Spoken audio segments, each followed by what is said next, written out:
Hello guys, welcome back to my channel. Hope everyone is staying home and going out only when they need to, and everyone is staying safe. And I hope you guys are always washing your hands and sanitizing your hands when you're going to shops or going outside your house.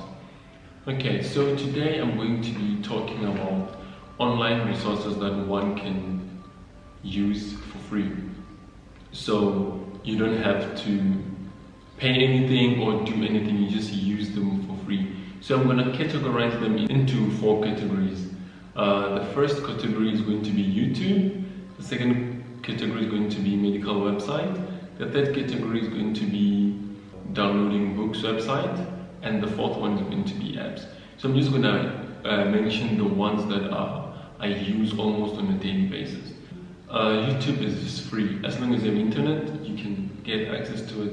And you can even download the videos for yourself and then use them later. Especially if you're staying far from the internet, you can download when you have internet. When you get back home, go through them. Okay, so the first YouTube channel that I can recommend is Osmosis.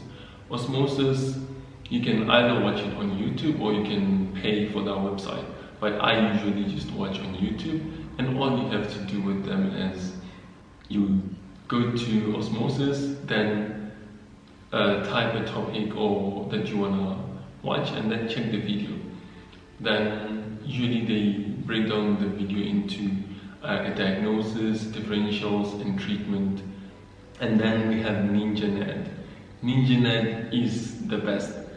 NinjaNet actually made diabetes nothing for me. Like, the guy makes it so easy. The videos are usually long, like 30 to 40 minutes, but it's actually worth it because he'll tell you the physiology, the pathophysiology, the treatment, and he can even tell you everything through a story. So it'll be like a story time. Like, it's the best. I actually gained so much, especially diabetes, DKA. Those are the topics that made me fall in love with NinjaNet. And then we have Dr. Najeeb. I think almost everyone knows Dr. Najeeb. Dr. Najeeb's topics, though, the videos, they can be like close to 3 hours. Dr. Najeeb, his videos, I actually enjoyed the ECG video. It was like 3 or 5 hours, I'm not sure. It actually broke down ECG from the electrical part of it until it gets to the patient, where to place the lids and what the lids mean. He was awesome. So I hope you guys check all those 3 YouTube channels out: NinjaNet, Osmosis, and Dr. Najeeb. And then the medical websites that I usually use, it's the usual Medscape.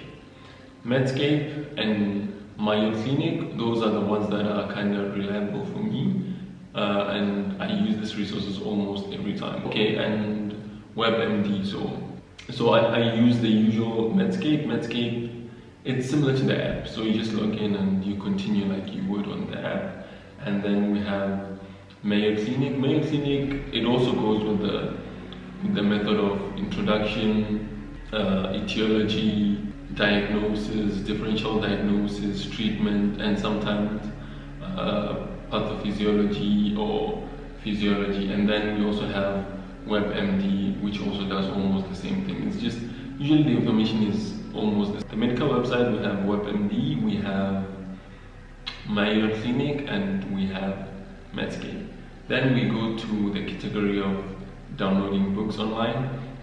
There is this website called Bookfi.net. So en.bookfi.net. This website has almost all the books, not only medical books, but inspirational books, religious books, any book that you can think of is almost there. Sometimes some books you can't find, or sometimes you have to have a Kindle or so, but they do have a lot of PDFs. Then we have another website to download books called PDF Drive. I actually like PDF Drive. I came across it like a year ago, and it's awesome. The nice thing about it is that it brings all the books in PDF form. So once you download them, you put them anywhere that you want to use them, or even print. And all these resources are literally for free. Then the fourth category that we have is apps. So apps are actually fun because it's something that you have on your phone. You always have your phone with you. So the first app that I actually started loving so much is Prognosis. Prognosis, they give you cases, they break down the cases, investigations, management, the all. And then it actually, after, it tells you how you got the answer wrong, what you could have done, and what to avoid not to do.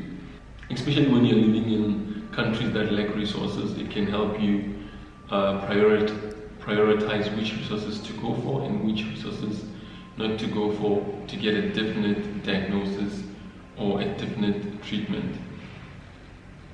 And then the next app, the usual Medscape. Medscape is the best, like for everything. You can have calculations, you can have treatments, management, diagnosis, literally everything is there on Medscape. And the nice part about Medscape is that you can even use it offline. So you don't always have to have internet with you. As long as you download the content, it will always be there. And for ECG, what I also like to use is this app called ECG Aptitude. So ECG Aptitude is basically like a textbook kind of situation where you just go through all the topics. For example, if you want to read on atrial flutter, it shows you the ECG and how to interpret them, which is quite nice to have.